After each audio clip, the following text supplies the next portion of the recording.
Pour pouvoir réduire la congestion du fret, les autorités tanzaniennes ont annoncé leur intention de créer des dépôts de conteneurs à l'intérieur du pays.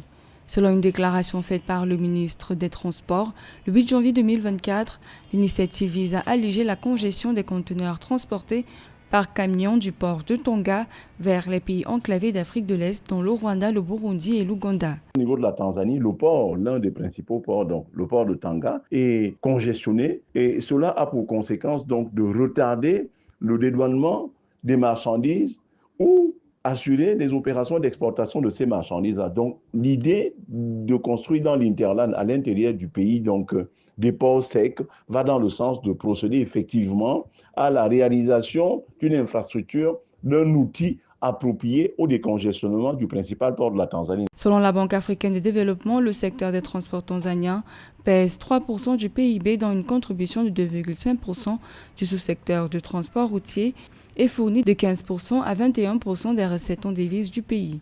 Cependant, le port de Tonga a enregistré une augmentation de 16,1% du fret au cours des 3 premiers trimestres de l'exercice 2023-2024. On va assister à travers cette opération de création des ports secs dans l'Interland à une expression de la solidarité internationale exigée par les Nations Unies vis-à-vis des pays dépourvus de façade maritime. Au cours de la période allant de juillet 2023 à février 2024, le port a traité environ 870 000 tonnes de marchandises conteneurisées contre 750 000 tonnes enregistrées au cours de la période correspondante en 2022-2023.